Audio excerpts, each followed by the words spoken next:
So good morning. Yes, call 911.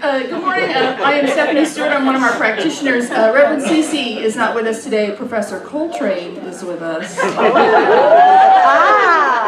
We just met her. Watching a couple of her students. Welcome to Center for Spiritual Living, Greater Dayton. If this is your first time with us, very special welcome to you.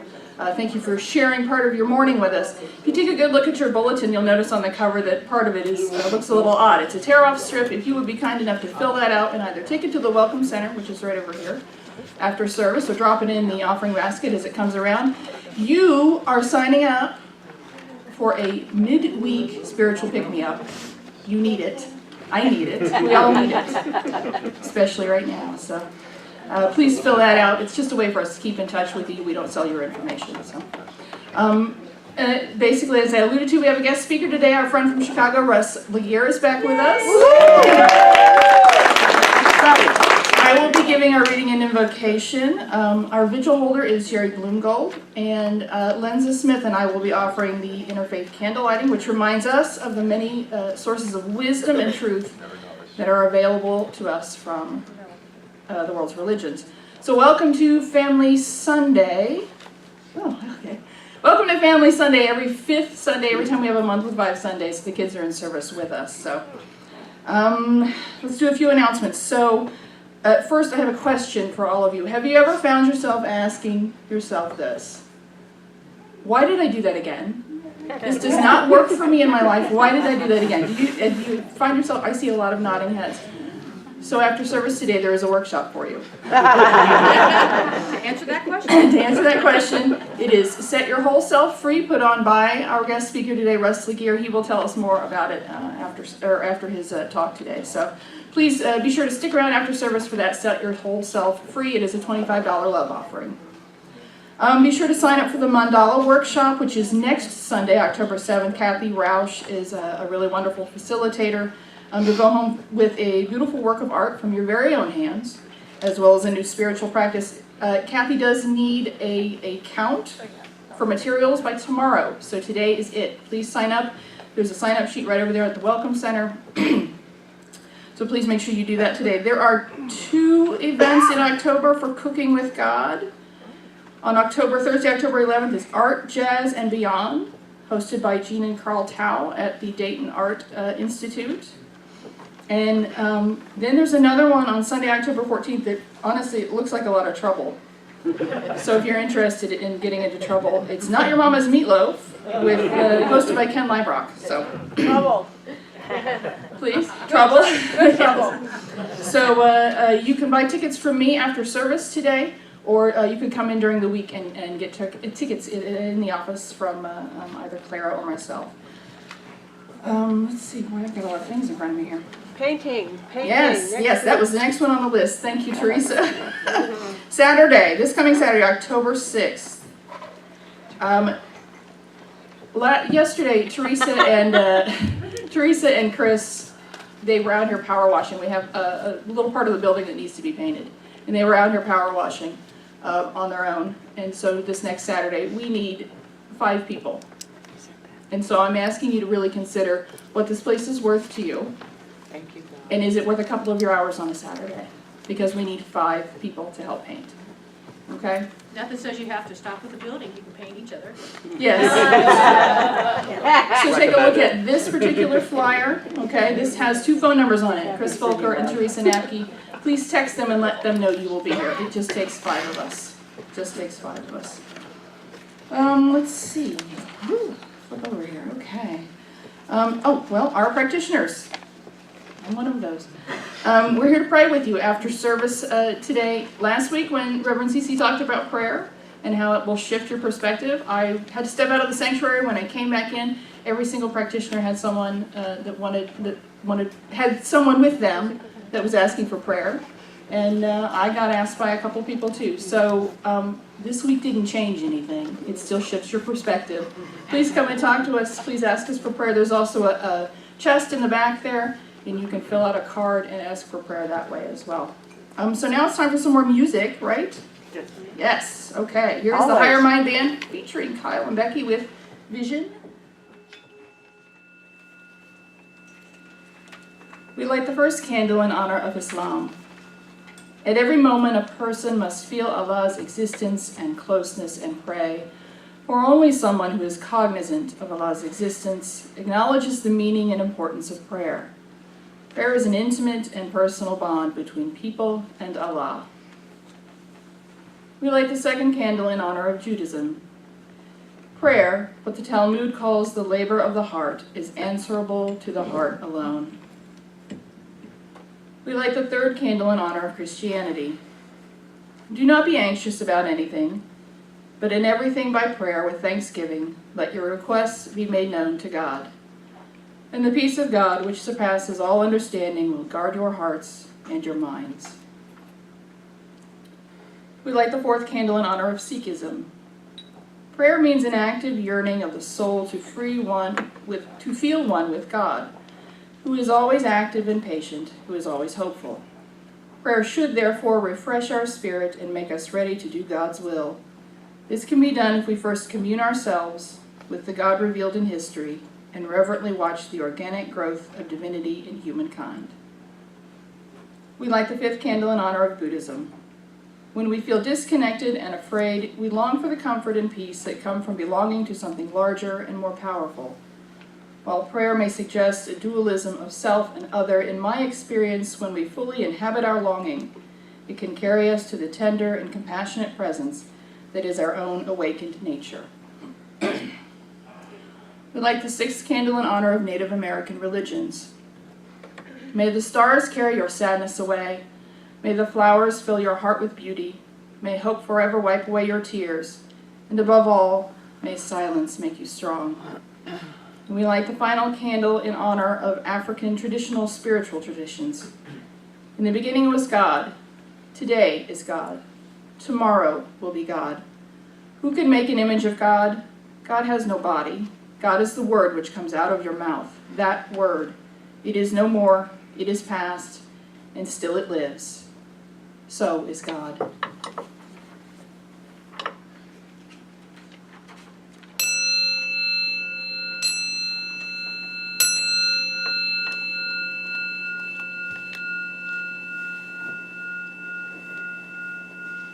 Today's reading comes from Paulo Coelho in his book, The Alchemist.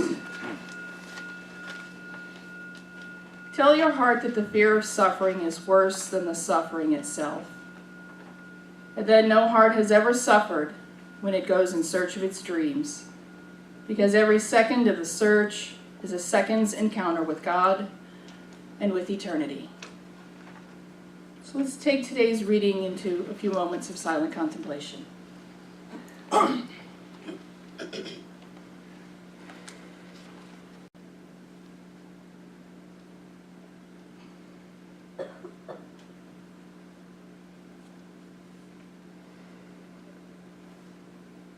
So centered here in this moment, in this place of peace, of love,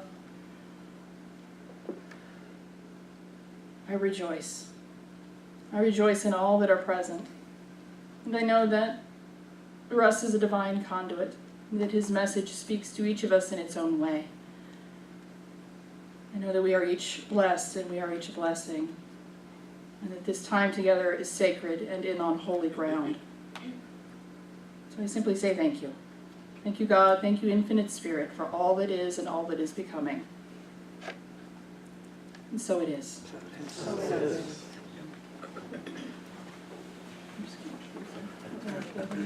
Okay.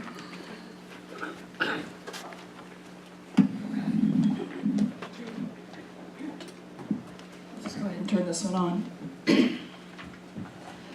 So as I said, this morning we have a guest speaker. This is our outreach practitioner and a fellow ministerial student, our friend Russ Legear from Chicago, Illinois, City Side Church in Chicago, Illinois. What can I say about Russ that I haven't said before? Russ is my friend, and that's a big deal to me. I don't call tons of people my friend. A lot of you are, though. Russ is doing very, very important, very deep work in trying to help us face our shadow. And so I'm really, really thrilled that he's here with us today, and he's going to offer a workshop afterwards. So please welcome Russ Legear.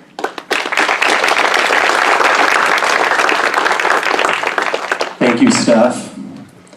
You gave me that wonderful intro, and I'm going to throw a little shade at you here today.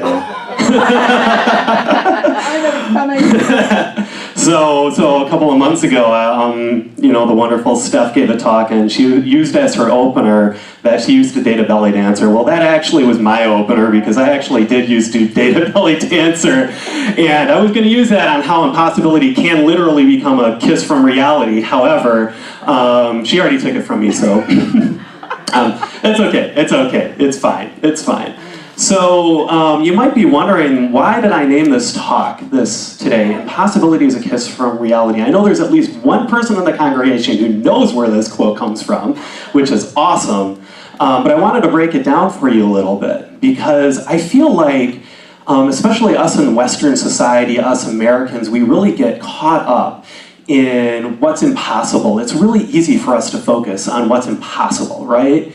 It's impossible now for Republicans and Democrats to be in the same room and talk to each other as human beings, right? Or it's impossible for us to get beyond poverty, to get beyond racism, to get beyond all of the isms. It's this whole idea of all of these impossibilities. But what I know in this teaching that we teach here at CSL Greater Dayton, that there really is no such thing as impossibility. And that's why I love this quote. And this quote comes from a TV show. It's from one of my favorite TV shows. I'm a huge sci-fi nerd. And it comes from the Netflix series called Sense8.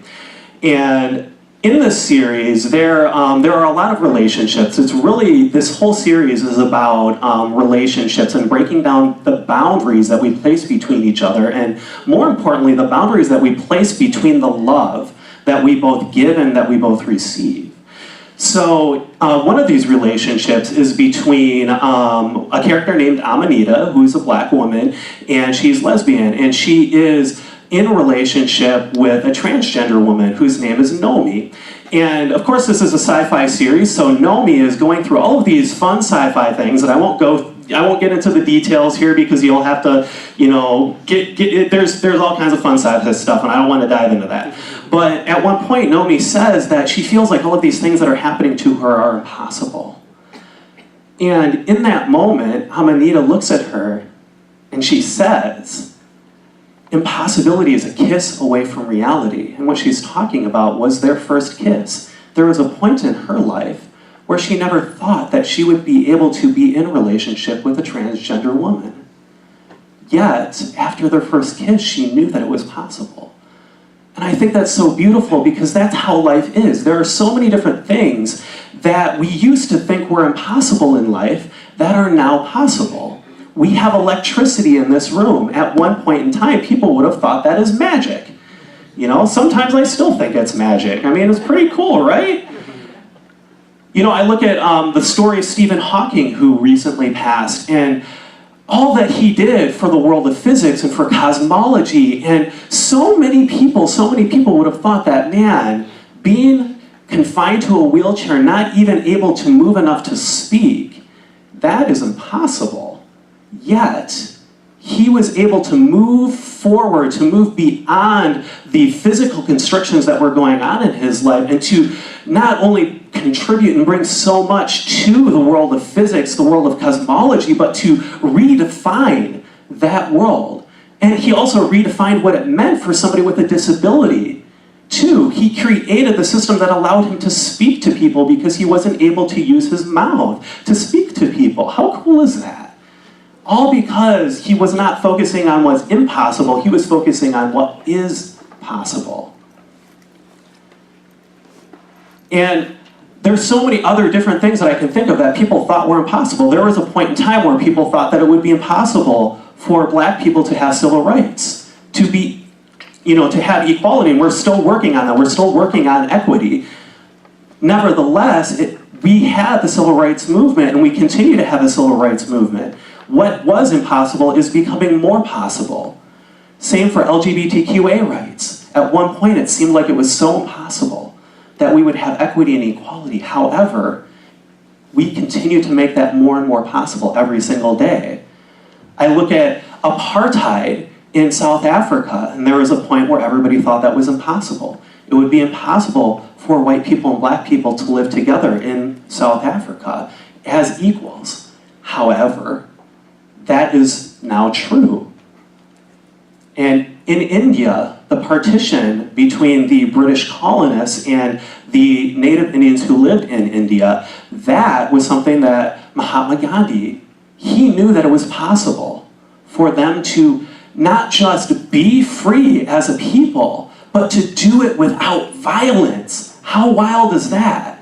You know, in this world where feels like we're constantly seeing some war in some part of the country or some part of the world anywhere, you know, that seems pretty wild to say, like, wow, you know, we're going to do this and we are not going to shed any blood to do it. That was unheard of. Unheard of. And nevertheless, the Indian people are now free because Gandhi believed. He believed that it was possible, and he believed that there was a larger picture for his people. And so that's what I'm really passionate about talking to you guys here today, and I'm really grateful to be here with you. I was telling Reverend Cece the other night, every time I walk in here, I feel like I come home. And that's so cool because, you know, when I come home, I feel like that veil of impossibility gets lifted from my eyes, and I just see all of the paths that are before me. And that's so cool. So I hope you guys know how lucky you are and how blessed you are to have this center. It's so cool to be here. And so, really, when we're talking about impossibility, we're talking about how we limit ourselves, right? When we're saying that something's impossible, we're saying, well, why bother trying to do that? That's not possible. You know, I'm not going to flap my wings and try and fly. I know that that's impossible. So we limit ourselves. So why do we limit ourselves? That's a really good question, right? You know, can you think of some areas in your life today where maybe there's a dream that's kind of been, you know, finding its way in your ear? Maybe it's become an earworm. You might have heard a song or something. Maybe you heard it from Becky, and it was getting in your ear, and you're thinking, ooh, wow, that sounds cool. That's getting me inspired. What am I going to do with that? And then that other voice comes in and says, no, that's not possible. Not going to happen for you. That's for other people. Why would you ever want to do that? You're just going to fail. There's all these stories that we tell ourselves, right, about how things are not possible in our life, how we personally cannot do these things. You know, one of the ways, and this was speaking personally for me, one of the ways for the longest time that I told myself that I could not be more was through my job. You know, I would just take whatever technology job would pay me money so that I could pay my rent, so that I could play video games, so that I could, you know, just like, you know, party and do whatever, and just not grow, not evolve. I was happy in my status quo, or so I thought. I was happy because I was safe. And that's a really important point that I'm bringing up here, that a lot of the time when we're limiting ourselves in whatever way, whether it's a job that we don't enjoy going, or a relationship that isn't quite working out for us, or the way that we show up in our community or our society, you know, there are a myriad of different ways that we place limitations on ourselves. And I don't want to make them wrong, because I look at them, you know, as training wheels, and we always have the option to take the training wheels off and to ride the bike and become a little bit more free than we were before. And so at the root of these limitations really is a fear. And the fear that I want to focus on, that I think is the biggest fear, it's certainly probably not the only one, but I think it's the biggest one, and the biggest you know, hurdle that we get to jump over as spiritual practitioners in this teaching is the fear that we're going to fail. And that fear that we're going to fail, man, that kills more dreams than any other fear, doesn't it? You know, I'm going to fail, so why would I try? Or you do try, which is great, and then you do fail. I'm going to start putting air quotes around fail, by the way, and you'll understand why soon. You do fail, and then you think, wow, I am not any good at this. Why would I continue to try? So many of us do that, right? I know I did that. So many times, like in my trying as a writer, I would write something and then nobody would read it, and then be like, why bother? Why bother writing anything if nobody's going to read it? And I would put myself down, and this sort of inner critic would come out and, you know, just kind of like grumpily look at me and be like, why are you trying to do this stuff? you don't know what the heck you're doing. I don't know why he's got this gruff voice, but he kind of is like, he's a little mopey, a little Eeyore, he just kind of comes out and just like, why bother? Why bother with life?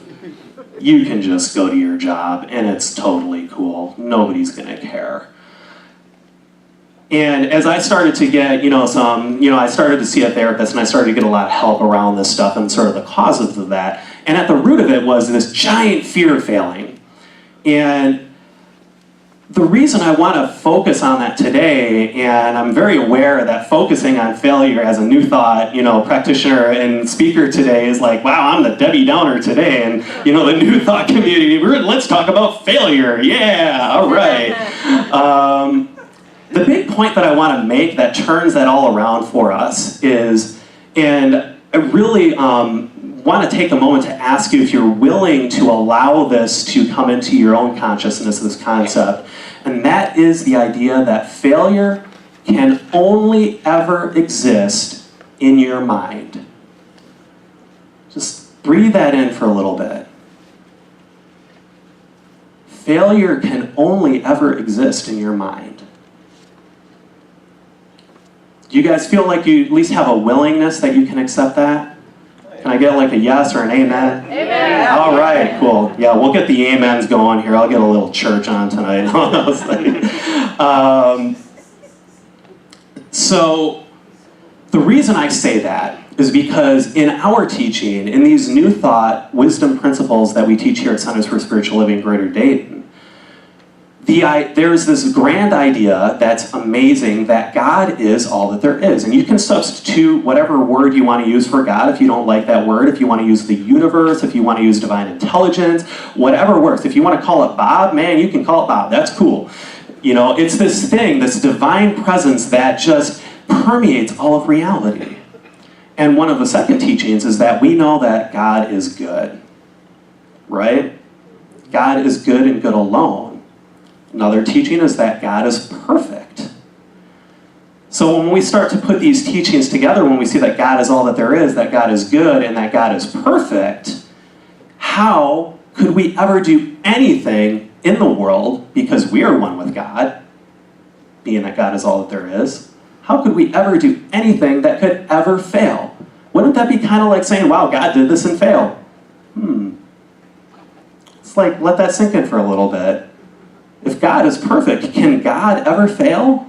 No, that's just not possible.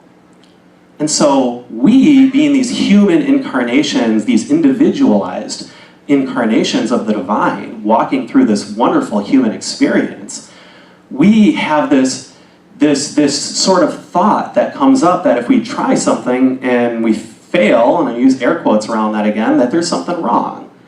But what I want to bring to you today is that there absolutely is nothing wrong. There is nothing wrong at all with that failure, air quotes. Because really, all that has occurred is you tried something, you moved into the world, you moved just a little bit out of your comfort zone, just a little bit. You don't have to take a giant leap, just a little bit outside of your comfort zone. And, you didn't have the expected outcome. That's all that it is. It's like I expected some, thing A to happen, thing B happened instead. What we do, what that inner critic does, especially mine, that's kind of like Eeyore, that's a little grumpy, it, tries to make a story out of that failure so that we can continue to feel safe. Because feels a little risky. It feels a little risky to step outside of that comfort zone, doesn't it? And that's not wrong. That's not wrong. Don't let that whole risky business thing set you back, because all that's occurring in that moment is God, and it's just a different experience of God. And I feel like being able to turn around the idea of failure is so important, because when we can do that, instead of life being this sort of, we start at point A and we land at point B, we're born and then we die, which that's going to happen for every single person, every single human being. That's the way the world is. We move from this cause and effect to actually being able to live in the process of life. We actually get to be in the journey of life. Instead of just thinking about, was I successful in this? we can instead begin to enjoy all that life has to give us, because rather than worrying about our failures, we're learning new things. You know, if I come up and I give a talk and it falls flat here, then I learned from my experience. It was not a failure, it was a success. I learned something new. And that is what life actually can be for us. And I think in many ways it is, we're just not aware of it. We all have the opportunity to look at the choices that we make in life, to look at how we show up in life, and see, did this thing that I did work, or didn't it? It doesn't have to have any more emotional charge behind it than that. It just has to be, you know, I tried to ride a bike and I fell down. You know, I took the training wheels off and I tumbled a couple of times, and then, you know, after a little while I got it. You know, I think of, I'm an amateur musician, I play electric guitar, and I gotta tell you, man, starting to play guitar is really, really hard. And it can be really, really discouraging, especially when your like fingers are falling apart because, you know, the strings are cutting in and all that stuff. But I stuck with it, and I've been playing for I think like 18 years now, and I love it. And I can't imagine my life without it, and I'm so grateful that I stuck with that journey, and that journey's not over. It continues to go on, and I continue to see different ways that it unfolds, like maybe I'll record a meditation album. That could be fun. So that's how we can move beyond that limiting impossibility, that fear that we're going to fail because something's not possible, into the realm of possibility. And there's a lot of different spiritual practices that we can use for that too. You know, Reverend Cece so elegantly talked about spiritual mind treatment or affirmative prayer, which is a process that we can use to shift our consciousness. That's super, super powerful. I won't go into all the steps on that because y'all can go back and watch the YouTube for that from last week. But that's what we get to do as human beings. Each of us has a choice of how we want to be in relationship to every single moment of our lives. And unlike any other creature, at least that I'm aware of, we have that ability to choose in the present moment, to choose which direction our life is going to take. And that's so powerful. You know, I once read from the book Seth Speaks. I believe he said that every moment for humanity, when we're in the present moment, we're living in our point of power. It's the point when we can directly influence the direction that our lives are going to take. The past is in our mind. The future is just something that's, you know, the field of pure potentiality. It's infinite. The real moment is right here and now, isn't it? Yeah, can you guys get that? Yeah. And that just, for me, that takes off this huge burden of feeling like, you know, I mean, I'm a ministerial student, and what we ministerial students often do is wonder what you know, is my ministry going to be? I don't know. You know, I don't know what my ministry is going to be. And then I go and I turn within, and I find that divine self that knows. And it's like, Russ, all you got to do is worry about your classes right now. That's it. You don't have to save the world. You don't have to become this giant glowing figure on a podium. You don't have to do any of those things. Just do your homework. Right? You know, and I'm just like, but I don't want to do my homework. And that's another story. Right? Anyway. Right? I get that. Yeah, I know, there is a lot of homework. There is a lot of homework. Oh, boy. Yes, there is. I love doing it, though. I love doing this stuff. It's so good. There's a phrase that I learned. I had the pleasure of helping Reverend Amy from Cityside teach Prosperity Plus a couple of months ago, and we're going to be teaching it again at Cityside, which, not to take away from the classes that we do here, but we actually do offer it online, so if you'd like to join us, we can do that too. And talk to me after service if you're interested. What I love about that is we study the book called, what is this called? It's called Your Invisible Power by Genevieve Barron. And it's a very old book. It was written back, I think, in like, you know, the late, or the early 1900s, late 1800s. And she talks about her story of discovering these teachings. And there's this one really awesome phrase that she uses in it. And she uses it, and here's the story. She was trying to get an audience with a man named Thomas Troward. So some of you who have done studies here know who Thomas Troward is. He's one of the sort of like fathers of New Thought. He had, did a lot of work around what we call the law of attraction. This idea that what consciousness we put into the world comes back to us. And Genevieve Barron wanted to have an audience with him. She wanted to be a student. And so she went through this whole process and she finally landed in, I believe it was in England at the time, and she goes to meet him and he's like, I don't take students. Very matter-of-factly. Nevertheless, she persisted. And yeah, I'm glad that one landed well. I was hoping for that. Nevertheless, she persisted and continued to take steps forward.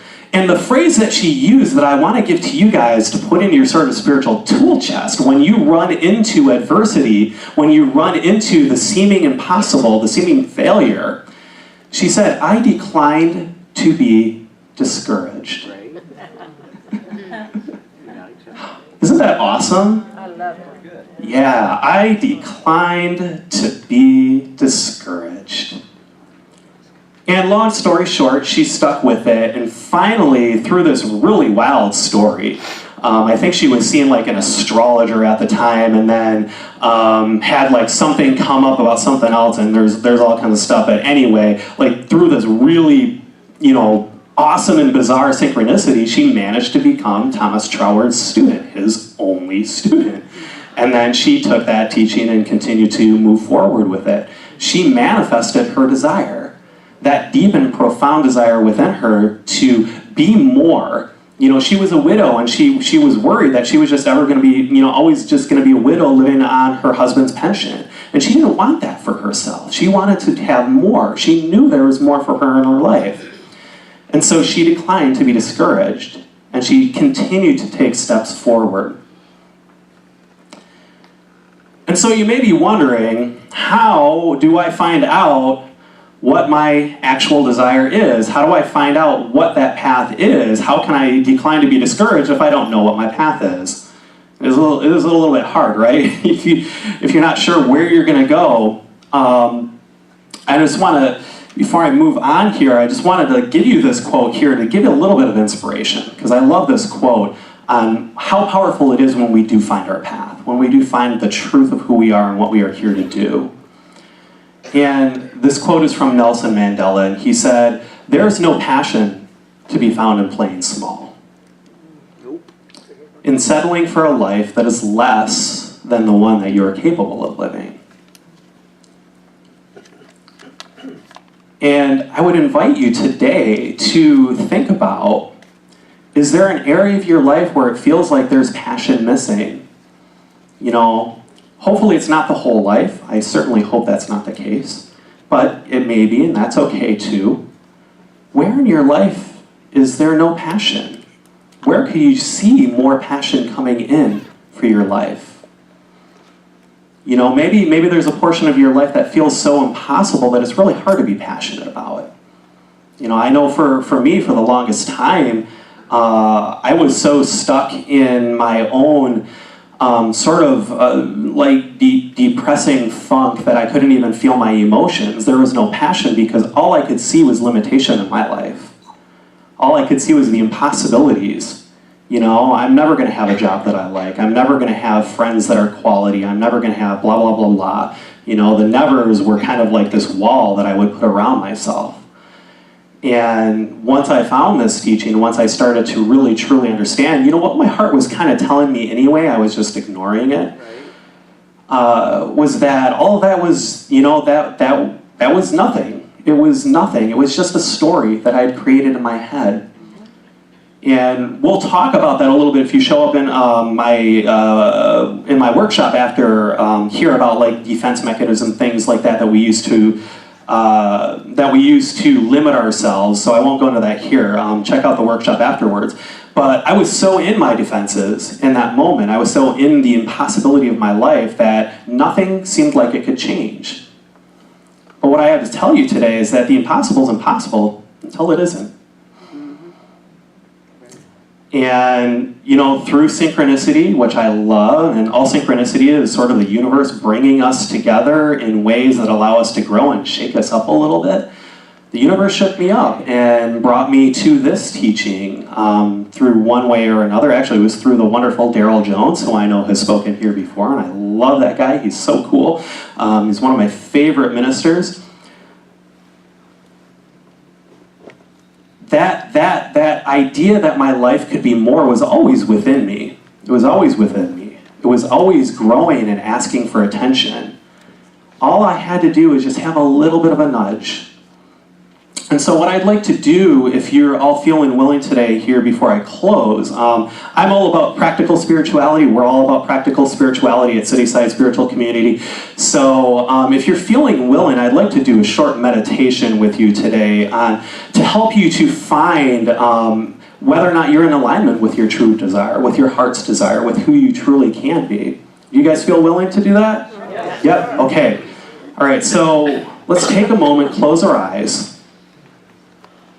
And if it feels good, place your hand on your heart. I like to do that because that gets me connected to my emotions. Otherwise, I tend to live in my head, and that's not where we want to go today. And just take a deep breath in. And just let it go.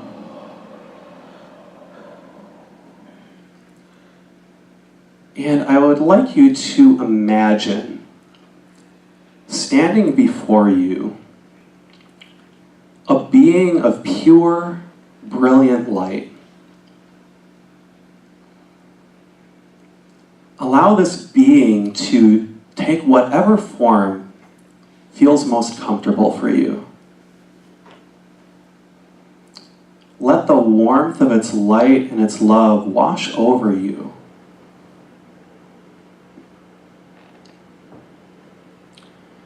Know that this being standing before you, this is your divine self.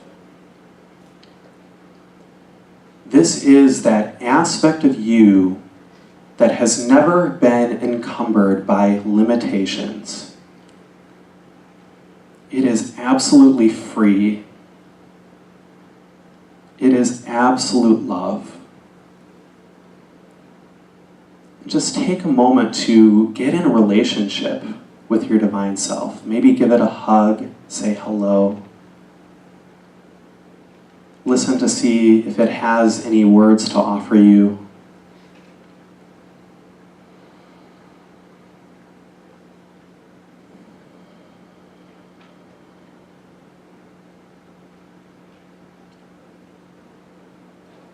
And when you feel ready, I invite you to ask your divine self this first question. Where in my life am I limiting myself? Where I don't need to be? Where in my life am I limiting myself? Where I don't need to?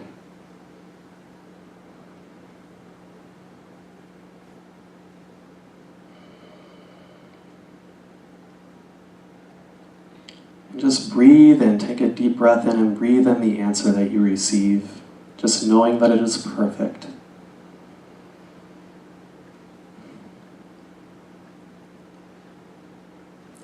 The second question I'd like you to ask your divine.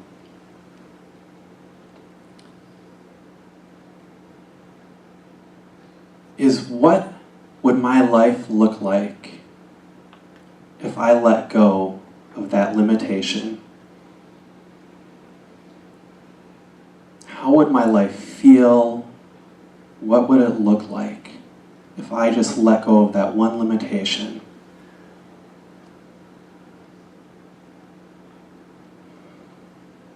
Just breathe in the answer.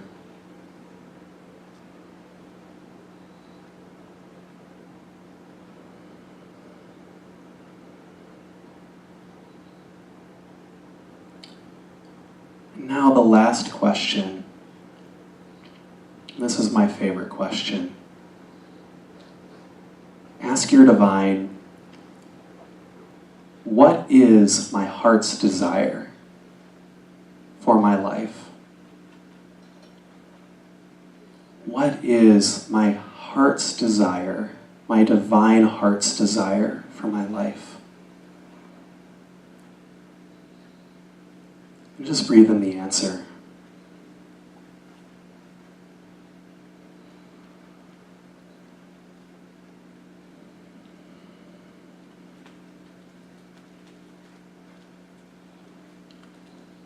Now, just begin to come back into the room, feel your body, maybe wiggle your toes and your legs and shimmy a little bit.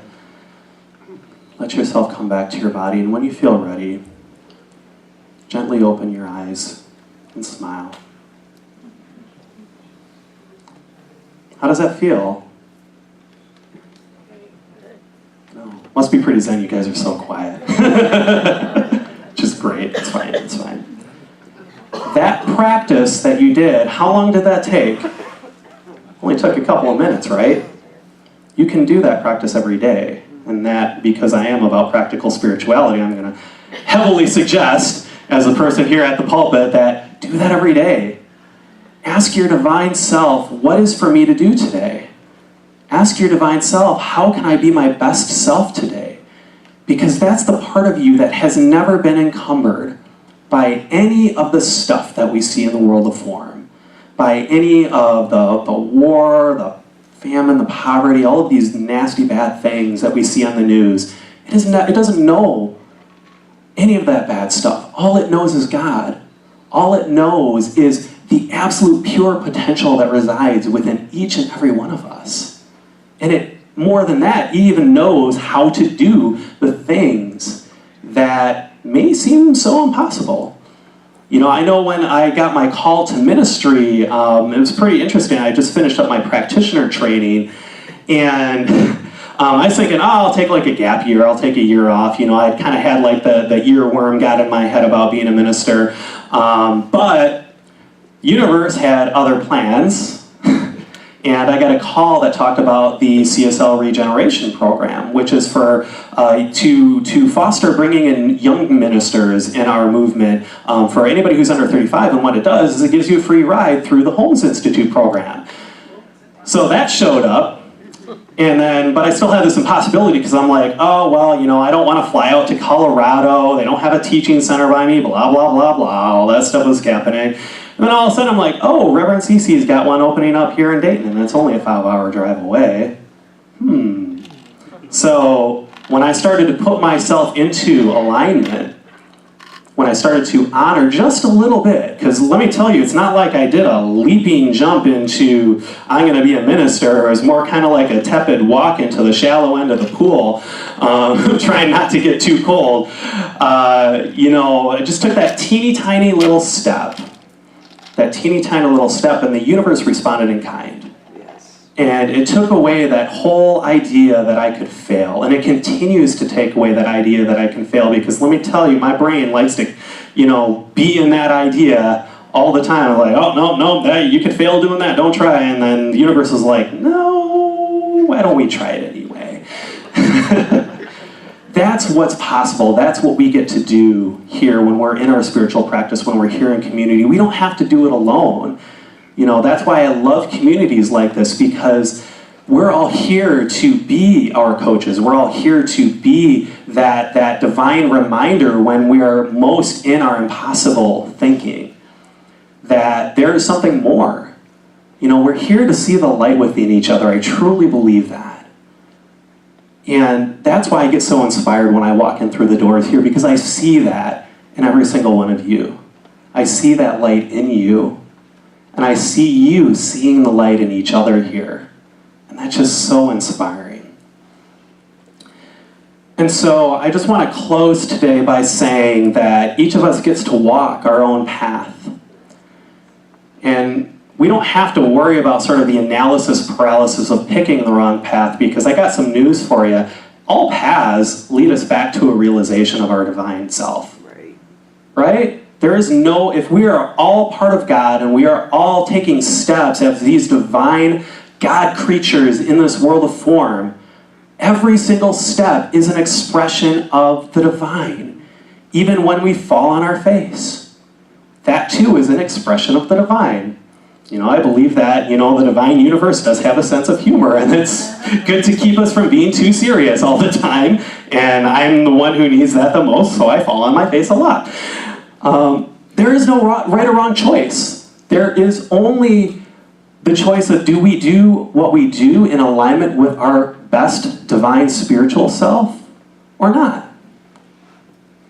And even if there's the or not in there, that doesn't mean that we're not still finding our way back to the divine self.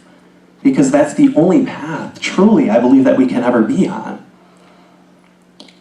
Our choices in those moments are, do we want to be in alignment with what the best self, our best self can be?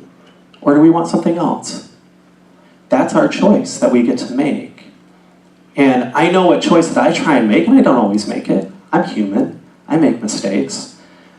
A lot of mistakes. But nevertheless, the more that I choose that path that honors that divine self within me, that honors the potential that is inherent with me, the more I see my life grow.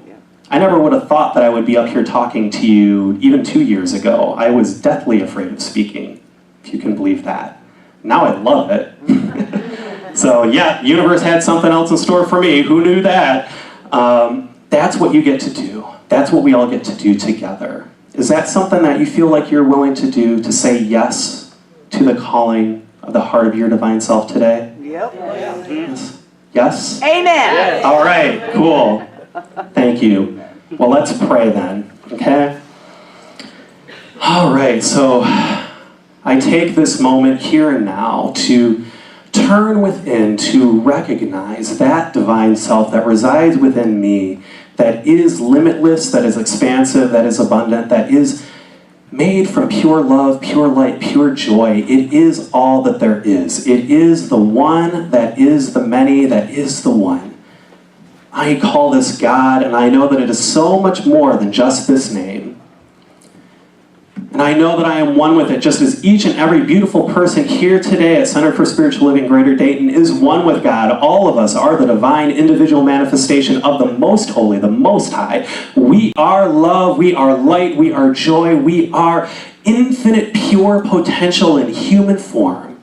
We are the infinite nature of God made manifest. And what I claim and declare on our behalf today is that whatever felt impossible, whatever felt like it could not be so, I say here and now that those impossibilities are simply a kiss away from reality. I say here and now that the infinite nature of God has made itself known within each and every person here today, that there is an opening, a willingness, and absolute release of all that was limiting us, and just embracing in the space that has been created this divine self that is saying yes to coming forth in each and every one of our lives. I call forth all of the good that comes as a realization of us stepping forward in our lives, saying yes to our brilliance. I call this forth here and now, knowing that it is so annoying that as my word holds power, that so too does the universe respond in kind. And so here and now, I say that there is a divine transformation that has already taken place in each and every one of us, that each and every one of us is able to step forward on our divine path to say yes to playing life just a little bit bigger and to enjoying all of the good that comes from that. And so I am so grateful for the fulfillment of this prayer, so grateful for all of the good that has occurred here today, so grateful for the willingness of this wonderful community to say yes to their divine brilliance. And with this gratitude, I release this word into the action of the law. I let it go. I call it good. And together we say, and so it is. Amen. So please, thank you so much today, and please, if you are willing to dive a little bit deeper into letting go of those limitations, feel free to step by at my workshop that's going to be happening at 12:30 here. I'm not sure if it's going to be in here or in the classroom or the community or wherever. We'll figure that out. But Steph, who should people see if they want to sign up for that? Me? Okay. Yep, so $25 love offering, nobody's turned away. See Steph if you want to do a love offering for that, and it's going to be a lot of fun. I've already got at least one of my friends is going to be there, so I'm really looking forward to this. I'm so passionate about this work, and I look forward to seeing you guys there too. So thank you so much. Thank you. Thank you.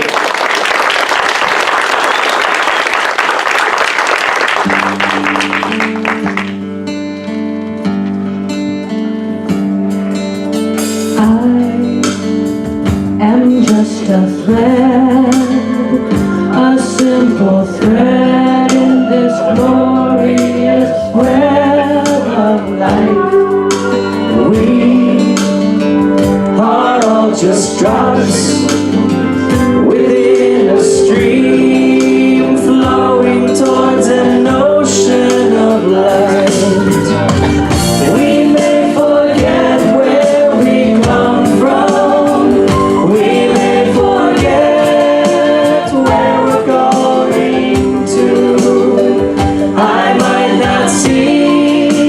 You're a reflection of me, as much as I'm a reflection of you.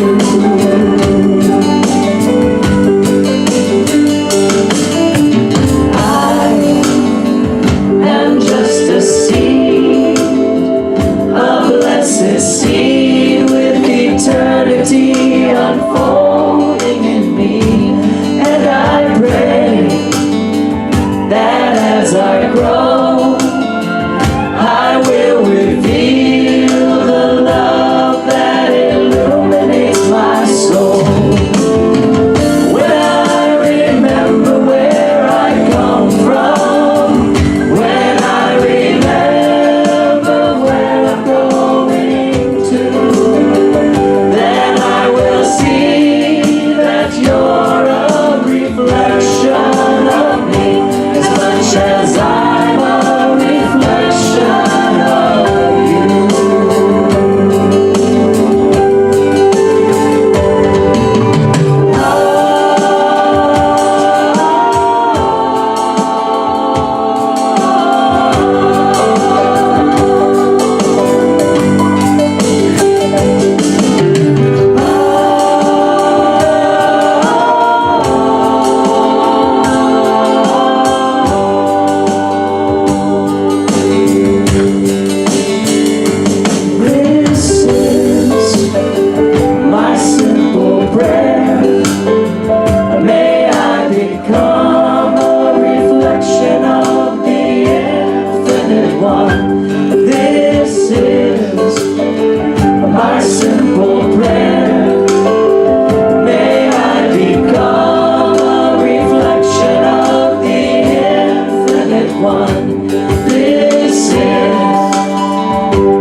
So now we have is that on?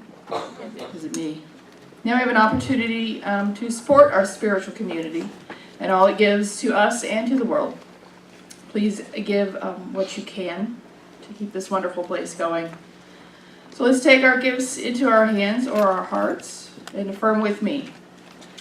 I know the activity of abundance. I know the activity of abundance. In my life and in this center. In my life and in this center.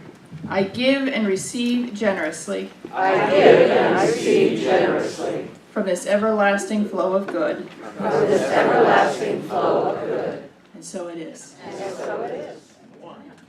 Okay, so thank you to everybody that made this morning's service possible. The ushers and greeters, practitioners, welcome team, Higher Mind Band, Russ, Legear, and all of you. Please stand now for our closing affirmation and our closing song, Stand. Aw, holy ground. Oh, real subtle. So please affirm with me. I believe in the possible. I believe in the possible. I believe in my possibilities. I believe in my possibilities. This is truth. This is truth. This is now. This is now. This is me. This is me. And so it is. So it is. Have a great week. You too. All right,